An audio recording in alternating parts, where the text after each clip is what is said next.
इसलिए जो आप परेशान ना हो, और बस ये कि इस नीयत से आप इस्तिग़फ़ार करती रहें और अल्लाह ही के दरबार में डाल दे कि अल्लाह उनके दिलों को मुझसे राज़ी कर दे।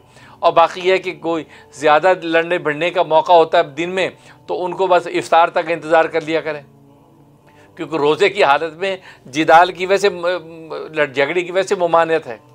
इससे सही बुखारी की हदीस है, अगर कोई रोज़ेदार से कोई झगड़ा करे तो वो ये कह दिए कि मैं तुमसे झगड़ा नहीं करता, इन्नी साइम, मैं रोज़ेदार हूँ। इसका मतलब रोज़ेदार को तूर तराक, लड़ना भिड़ना, बातचीत ये इसकी इजाज़त नहीं है। अगर कोई ज़्यादा ही ऐसा करेगा तो उसका रोज़ा मकरूह हो जाता है। लिहाजा वो कह दे भी मैं रोज़े से हूँ, मैं तुम्हारी इस बात का कोई जवाब नहीं देता। हाँ, अब ज़्यादा जी चाहता है तो कहो जी इफ्तार कर लूँ, इफ्तार के बाद ख़बर लूँगा तुम्हारी। और बाज़ दफ़ा कहते हैं ना, बाहर निकलो फिर मैं पूछता हूँ तुझे, तो बाहर निकलो पूछता हूँ, तो वही वाली बात आपके बदर रोज़े से मैं निकलूँ, इफ्तार करके फिर मैं चुटिया खींचूँ तुम्हारी। नंद को आप तड़ी लगाते हैं कि चुटिया फिर मैं खींचूँ तुम्हारी, ज़रा मैं इफ्तार करूँ।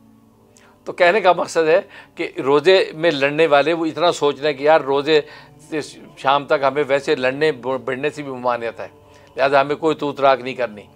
शौहर को चाहिए वो बीवी पर सब्र करे, ये नहीं कि वो तू तराक करके रोज़ की हालत में चढ़ा हुआ है, गालियाँ दे रहा है, बक रहा है, इफ्तारी बनी कि नहीं बनी, बिरयानी बनी कि नहीं बनी, फलां क्या किया, ये सोरियो पड़ी, वो घरों की शिकायतें आती मुझे।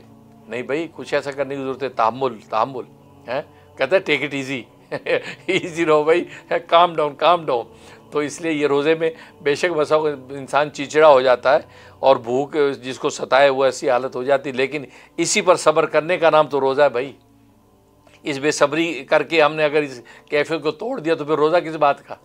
ऐसे मुंह बंद करके फिरना तो ये कोई रोज़ा नहीं है, उसकी हकीकत और रूह तो अलग है। तो बहरहाल अल्लाह ताला तौफीक नसीब फरमाए, आमीन।